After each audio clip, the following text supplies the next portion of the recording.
Hi, my name is Bridget Kerr. I'm the coordinator for the St. John's Bible at the Bishop Farrell Library and Archives at the Diocese of Hamilton. I've been in this position since March 2017, and I've worked in museums and archives since 2007. I'm going to give you a little bit of a background on the St. John's Bible, then how we use it in the Diocese of Hamilton with a special focus on programming in schools.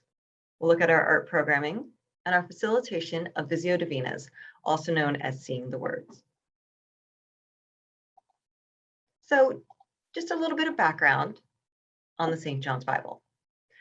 The Diocese of Hamilton is blessed to have a heritage edition of the St. John's Bible. It's a fine art reproduction of the original in 7 volumes. The St. John's Bible was a collaboration between St. John's Abbey and University in Collegeville, Minnesota, and Donald Jackson, who's a British calligrapher. St. John's was founded in 1856, and it's a community of Benedictine monks. And they have a long history of having a relationship with the scriptures through the production of illuminated manuscripts in the medieval ages and the practice of Lectio Divina. Donald Jackson has been a calligrapher since his early 20s and was once scribe to Queen Elizabeth II. Now, the original St. John's Bible is something really special. It's a complete illuminated Catholic Bible. Illuminated means that the illustrations have real gold, platinum, or palladium on them, and they're all applied by hand. All the words were handwritten in calligraphy in a hand known as Jacksonian, or the Bible script, on vellum using feather quills. It took 11 years to produce, from the year 2000 to 2011. 6 calligraphers, 7 artists, and a whole team of studio assistants worked on the artistic side. St. John's provided the theological direction for the project. They selected the New Revised Standard Version as text and provided an overarching outline for what parts of the Bible, what scriptures would receive an illumination. And they called this the schema. From this, the artists received instructions. And this was really important because none of the artists were Catholic. So for each potential illumination, they were given a 4-part brief. The first part was an exegesis, an explanation of the meaning of the scriptures. It was very detailed to start with and got a little bit less detailed as it went on. The second part was providing context for the scriptures. So letting the artists know when it took place and where it took place, so they could delve into historical artwork and art from a certain geographic region. They also provided connections. So where 2 parts of the Bible had a connection, the illuminations that reflected them could have a connection too. And they also provided just general inspiration and ideas for what the illuminations could look like. Now, the materials and the tools and techniques that were used in the St. John's Bible are really significant. The size of the Bible is important, and how it all came together. So the physicality and physical creation of the St. John's Bible is something a little bit different. The original and the heritage edition are both very big, 2 feet by 3 feet when it's open. The original is on vellum. It's an untanned cow skin that was traditionally used in illuminated manuscripts. The body of the text, the actual writing, was created using feather quills.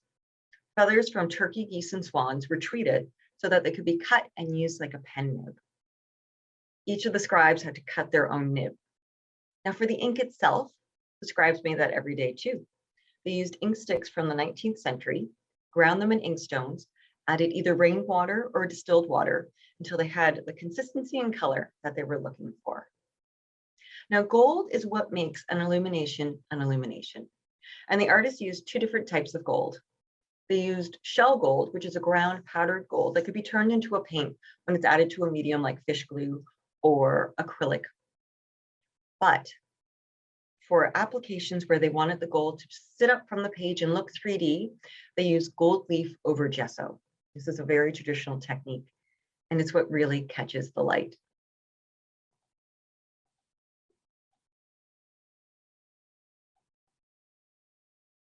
Now, the Diocese of Hamilton does not have the original St. John's Bible. We have a 7-volume set as a heritage edition. It's a fine art reproduction of the original. Instead of being on vellum, it's on cotton paper. The text and the colors of the illuminations were applied using offset lithography, And the gold, which is real gold, is applied using embossing. So that uses pressure and heat to apply gold to the page. We received our first volume in August 2016 and our final one in December 2017. Now, these are the volumes that we share during our programming. While they're stored in the library when they're not in use, they don't always stay there. Our mandate is to share them as widely as possible, so in parishes, schools, and community groups. And when we can't share them in person, we share them virtually. So today, I want to talk about our experiences bringing the Bible into elementary and secondary schools with two focuses. The response for students who are digital natives to a very analog Bible, and how we use Visio Divina / Seeing the Words to introduce a contemplative prayer practice to the students. So let's look at the hands-on programming that we do in the schools. The Diocese of Hamilton is connected to 6 different school boards that both have secondary and elementary students. We have a really good working relationship with all of them. And we've visited schools in every single school board. Our main programming is hands-on, and it allows the students to have a direct interaction with the Bible. Most of the students, especially from grade 2 and up, would have seen a small Bible in their classroom, usually black and white. But we introduce the Bible in a way that most students haven't seen it before. It's an oversized work of art. It's embellished with illuminations and calligraphy, and it's something that they're encouraged to physically engage with. In an increasingly digital world, it's a little disarming to have something so physical, so present in front of them. And we take this opportunity to introduce the students to the different elements that make up the Bible, the people who are involved, the tools and materials, and the spiritual choices that were made. Now, we don't just go straight into the hands-on activity with the Bible. While the core activities are fairly interactive, we start with a general introduction, a presentation. Sometimes we give it to the whole school, other times just to the class who might be participating. This way, we can just do a general introduction. Who were the participants who participated in creating the Bible? What makes the Bible special? And then we also usually show a short video of the making. The kids love being able to see the artists at work. So it prepares the students for what they will interact with in a small group, manages the expectations, and it sets them up for success. It prompts a lot of their questions. So they see the things in the introduction and then ask questions about it. Gets them really excited too. We always have the Bible on display when we do our presentation, and the kids usually say, I have never seen a Bible that big. We also try to make connections to the Bible that they have in their classroom. Generally, it's the same translation, New Revised Standard Version, so they know they'll be very familiar with the scriptures. Following a presentation, we meet with students class by class. That's me meeting with some students. Here, the students can have a really up-close encounter with the St. John's Bible. Depending on the size of the class, the age of the students, and how many groups we're meeting in a day, they may even be able to touch it. Even if they don't get to touch it, we often have the students read passages out loud and explore the illuminations. We love to dig into the handmade elements with the students, and they're usually pretty amazed that someone wrote it by hand. We also get them to read passages out loud. Sometimes they're a little apprehensive about the calligraphy, but once they spend a few moments with it, they realize it's what they're already familiar with. And the calligraphy is designed to be very clear so they can spend some time reading. We also let the students ask any questions. So we answer what we can about the making of the Bible, but we have the teachers respond to anything that is more related to the religious curriculum or theology. And we get all sorts of questions. How much does it cost? Mostly for the Heritage Edition, and we always answer honestly. Is it real gold? We pretty much get that question every time, and the answer is yes. And often we get, do you know if Donald Jackson's still alive? Yes, he's still alive and he's still working. Students ask a lot of questions. They're usually curious and insightful, and they make a connection between what they're seeing now and their own lives. They respond really well to the questions, what do you see? What do you like? Oftentimes they'll make a connection between the scriptures that they've heard during Mass, in class, or in their family. And there's no mediation. There's usually no screen. It's just the kids and the Bible. Now, in addition to this opportunity to interact with the Bible, to bring home the sort of analog, handmade elements of the St. John's Bible, usually we have the students participate in a hands-on activity geared to the grade level of the student or at the request of the teacher. They can take something with them that they made, inspired by what they just encountered. We want the students to feel a connection to the artist who worked on the St. John's Bible too, to use their imagination, to physically make art, and to use the scriptures as a source of inspiration. They create illuminations inspired by the process that the artist followed, inspiration from the world around them while responding to a specific set of instructions. We find the students, especially the young ones, really get inspired by the idea of creating their own Garden of Eden. So it starts a conversation about what paradise would look like for them. Here, a student is creating an image inspired by the crucifixion. Now, creating illuminations isn't the only hands-on activity that the students do.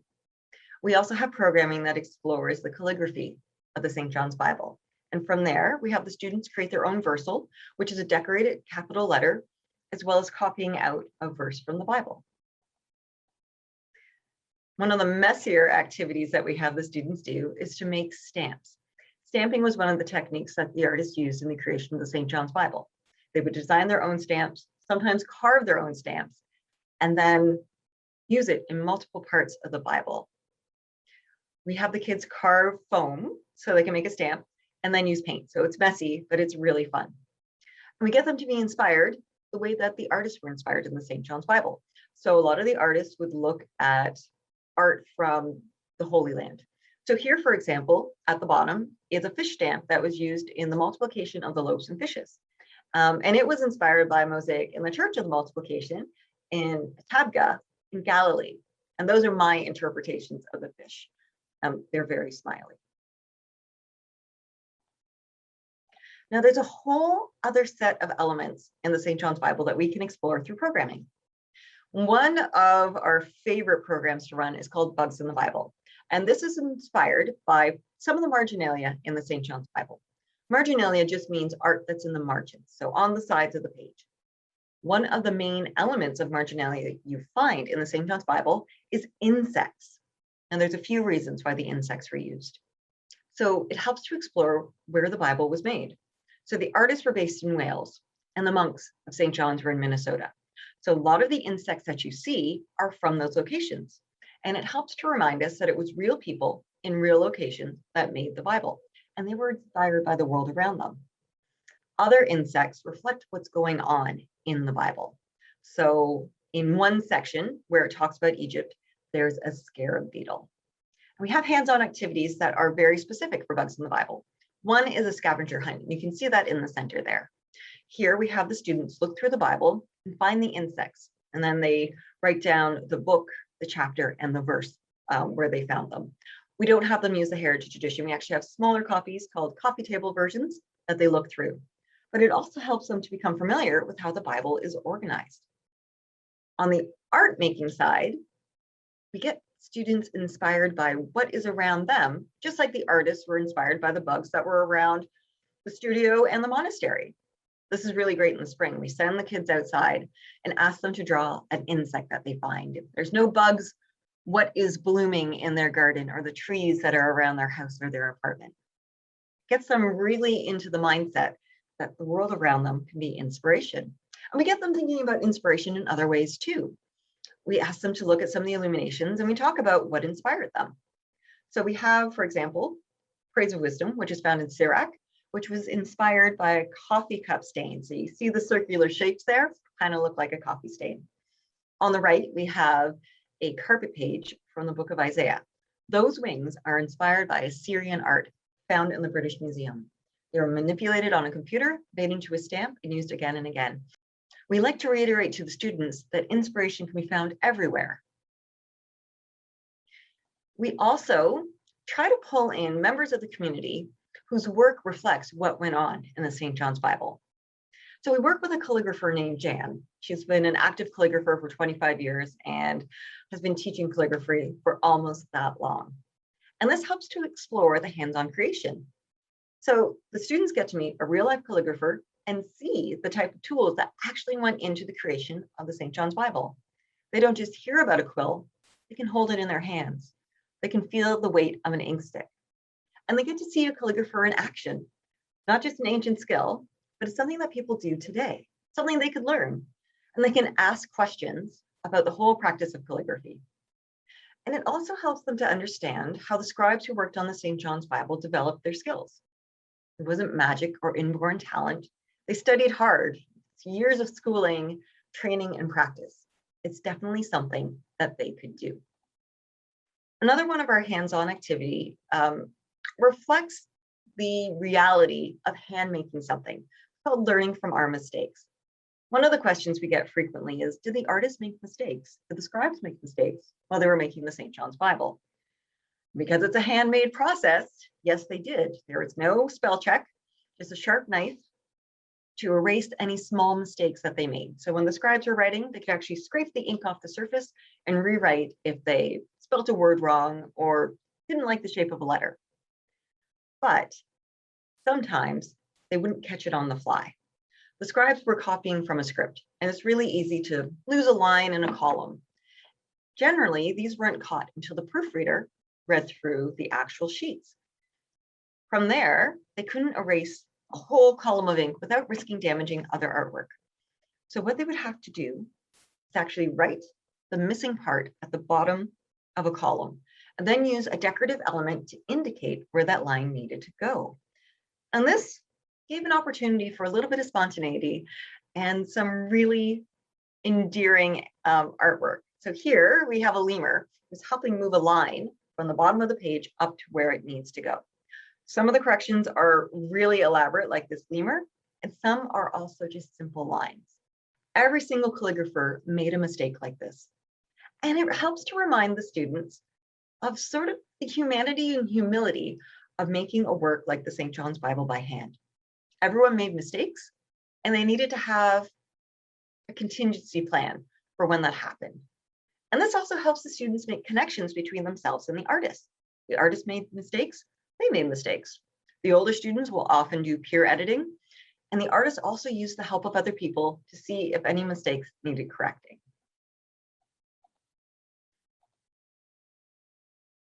So we make use of surprise and disarmament in a few different ways. For the students, they react with curiosity to a Bible that is so different from what they've experienced, but is familiar because the scriptures are the same as the Bibles they have in their classrooms. They're open to learning and looking in themselves. We encourage them to ask lots of questions, any questions they want, but we help to also make connections to their own work and the work of the artists and the scribes. So seeking inspiration in the world around them, making mistakes, and making connections.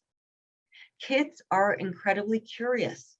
They make amazing connections to the scriptures, from reading them in class, from hearing it at Mass, reading it on their own, to the work of arts that they see.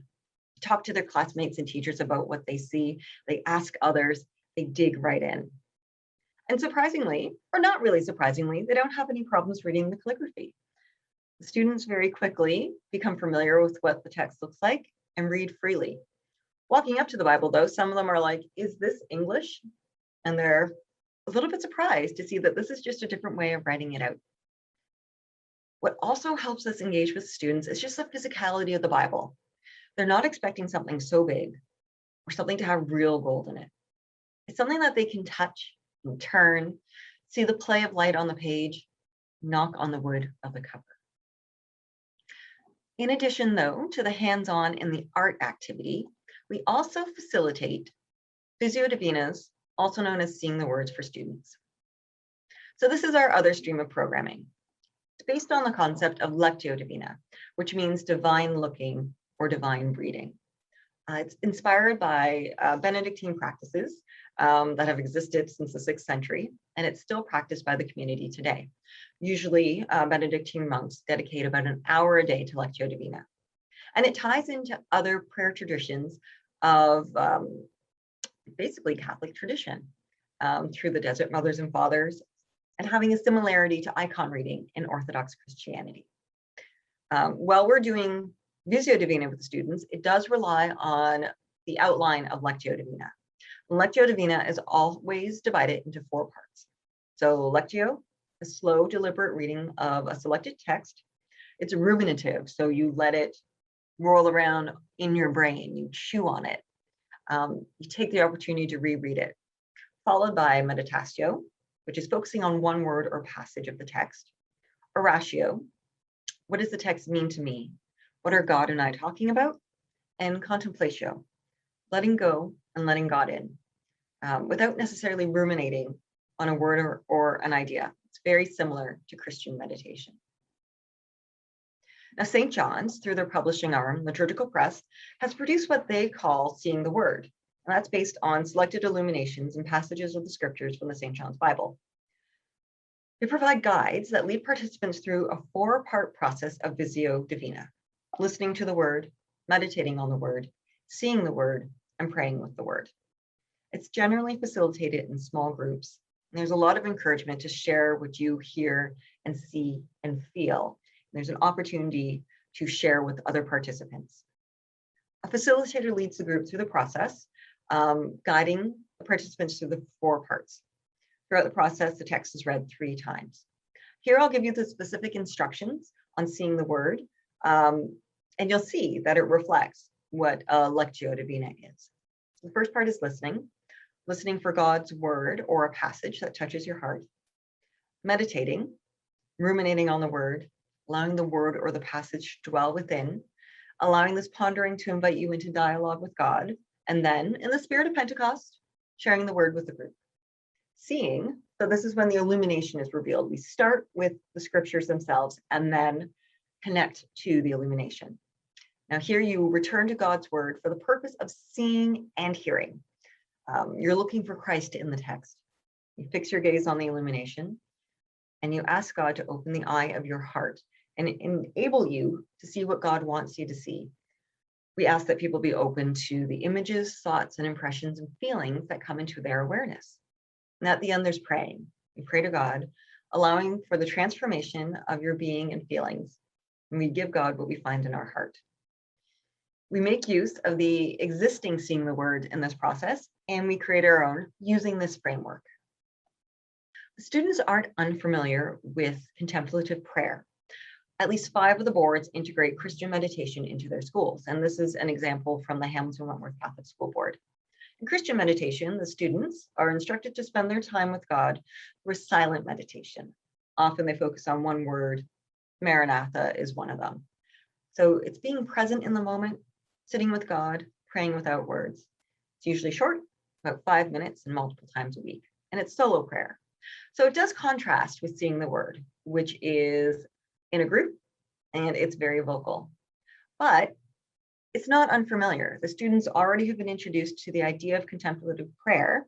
We just provide them with a different style that expands a little bit on the sharing and the vocalization.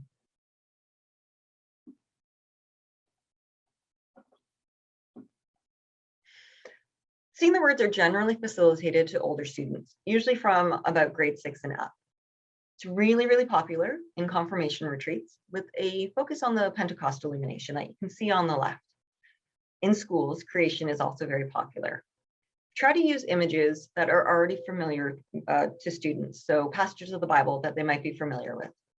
Sometimes our docents will facilitate seeing the words, but the process is open to all.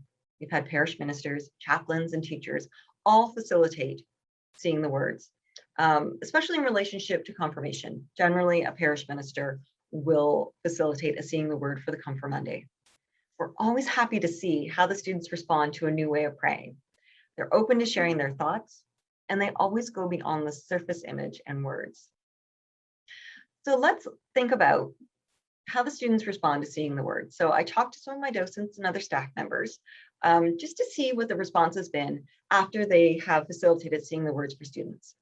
So preparation is key. You want to prime the students for what they're going to be looking at. So we can do this through an open viewing that introduces the Bible to the students, or through detailed instructions before standalone seeing the word. So we want to manage expectations. We want the students to know what they're getting into before they start. We let them know what will be expected of them, that they can participate as much or as little as they want to. It's important for facilitators to be familiar with working with students. We're really fortunate. Our docents are made up of former teachers, daycare workers, parish ministers, even a Baptist pastor, and they have education and experience working with kids. Kids can tell if you're nervous, but you can also admit to them that you're nervous, and they have a lot of kindness in their hearts. Know that you can adjust the experience too, and the expectations depending on the age of the students participating. We can scale up or we can scale down. A big element is providing guidance but not answers. The big question is always, what do you see? And we try to encourage discussion between classmates. Kids can sometimes be quiet when asked to reflect on hearing the word, but when asked to reflect on what they see, they tend to open up. And it's important for us not to give answers. Kids are apprehensive. We can ask them, what do you think it means? And give them permission to work through ideas. Sometimes students are looking to give us the right answer, to be praised or to know that they're doing it right. They don't want to disappoint us. But we need to reiterate with them that what you're seeing and what you're reflecting, what it makes you think, that's the right answer. Affirm what they see. There are infinite responses. It changes person to person and even time to time. Today, you may see something in the illumination, and tomorrow it might be something different. A lot of times the docents hear interpretations or hear how it touches the students, and it's an entirely new way of thinking about the illumination. And it's nice. The students start to open up. One of our docents had a wonderful discussion on Earth Day and climate change through a Seeing the Word, looking at creation and Pentateuch. We make sure that our programming, especially our Visio Divina programming, is available to a very wide audience. Now, French language schools is one area that we've been able to reach out to. One of the school boards that falls under our diocesan umbrella is the Conseil Scolaire Catholique Mon Avenir. It's a really large board, stretches 300 kilometers left and right and up and down. We're really fortunate that one of our docents is a native French speaker. She's been able to translate a number of Seeing the Words into French. And we've facilitated Seeing the Words in a number of Mon Avenir schools. Just like the English boards, Pentecost has been a popular illumination for the exploration, working with Come For Monday. And the students have embraced this method of prayer. Now, outside of Seeing the Word, we've also produced some other prayer resources that can be used in schools and parishes and the community. Our most recent collaboration focused on tying together Laudato Si and images from the St. John's Bible to be used as an electronic resource, which is fortunate right now, or something physical. We focused on 3 themes that are found in Laudato Si, along with an introduction and a conclusion.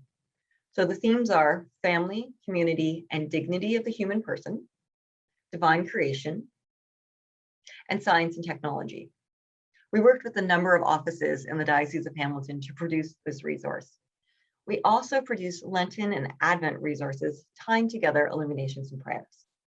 This can be used in a school by a teacher, having the Bible present or without having the Bible present. So we can tie it into a school visit, or this is something that teaching staff can use on their own. Now, the last year drastically changed how we run our programming with the St. John's Bible, but it didn't stop it. I spent the summer of 2020 modifying existing programming to work on a virtual platform, making good use of engaging illuminations to develop presentations that are visually rich. Without the up-close experience of seeing the Bible, I leaned heavily on visuals and video. In fall of 2020, many of the schools and school boards reached out to see how we might still be able to program with the St. John's Bible, but virtually. The Waterloo Catholic District School Board was the first to experience the virtual St. John's Bible. I worked closely with religion and family life consultant John Murphy, who coordinated the visits. Along with visits to the Brant, Haldimand, Norfolk Catholic District School Board, the Wellington, Halton, and Hamilton boards, we visited over 15,000 students during school year 2000 and 2021. We ran the programs while the students were still in school, so when they were in their classrooms, making use of the technology there, and while they were at home. So a few parents and caregivers were able to sit in on the sessions too. Now here are some screenshots from our virtual Bugs in the Bible programming. It's not much different from our in-person. We worked really hard to make sure that the programming stands on its own, though. We receive feedback from teaching staff to hone it. We work to make sure that all the programs are engaging and grade level appropriate. We even make sure to have a hands-on activity to go with each virtual program. Generally, it's a minimally modified version of the activities that the students would do in school. We provide them with printouts that can be used and detailed instructions for the programming. For Bugs in the Bible, in the spring, we sent them outside again, just to see what insects and plants could inspire them. We are continuing to grow the programming that we have with the St. John's Bible, both by branching out into school boards that maybe haven't had as many visits and by growing the type of programming that we offer. Oftentimes, we're inspired by ideas from teachers and students to delve into new ideas. We have a science and technology program that I've run a few times that still needs a little bit of development. There is a program to look at the world of inspiration and specific things that inspired images in the St. John's Bible, specific works of art, elements of geography and architecture. Right now, I'm building a program that builds on the idea of bridge building within the St. John's Bible. With the school boards too, we're looking to see how prayer and seeing the word can be integrated into classrooms as a regular part of our visits. We're also attempting to tie together our schools with our parishes. One of our favorite things to do is a residency. We spend a week at a school or a family of schools and tie in visits with the parish as well. Students and their family members and members of the community can all share in the St. John's Bible. And whatever we do, when we get back to in-person programming, we will focus on an unmediated encounter with St. John's Bible. Until then, I'll continue to visit virtually and share the St. John's Bible as widely as we can.